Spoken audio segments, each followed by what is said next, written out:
Évangile de Jésus-Christ selon saint Marc.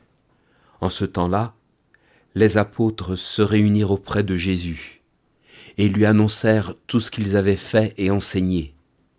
Il leur dit : « Venez à l'écart dans un endroit désert et reposez-vous un peu. » De fait, ceux qui arrivaient et ceux qui partaient étaient nombreux, et l'on n'avait même pas le temps de manger. Alors, ils partirent en barque pour un endroit désert, à l'écart. Les gens les virent s'éloigner, et beaucoup comprirent leur intention. Alors, à pied, de toutes les villes, ils coururent là-bas et arrivèrent avant eux. En débarquant, Jésus vit une grande foule. Il fut saisi de compassion envers eux parce qu'ils étaient comme des brebis sans berger. Alors, il se mit à les enseigner longuement. Les apôtres reviennent de leur première mission apostolique. Ils sont marqués par ce qu'ils ont vu et vécu, par les imprévus ou les oppositions qu'ils ont rencontrées.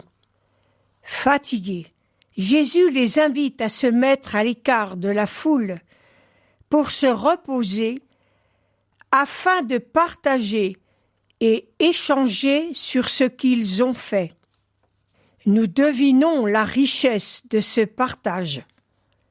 La méditation de ce texte d'Évangile nous invite, nous aussi, à nous reposer, à une relecture lorsque nous sommes envoyés pour une mission.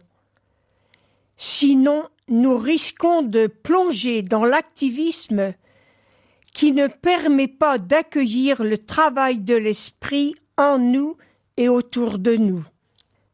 Ce que Jésus fait avec ses disciples qui, en quête d'un endroit désert, vont devoir même changer de lieu à cause de la nombreuse foule qui les suit.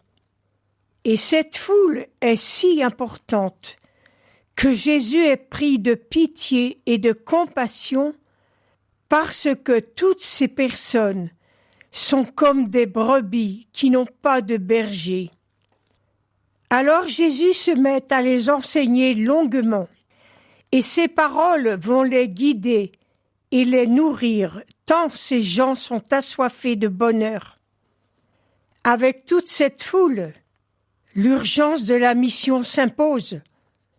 Désormais, les disciples sont associés à la mission de Jésus qui les écoute, leur partage, complètent leur formation à partir du vécu de leur première expérience missionnaire. Cette sorte de révision de vie leur sera certainement nécessaire et bénéfique pour plus tard.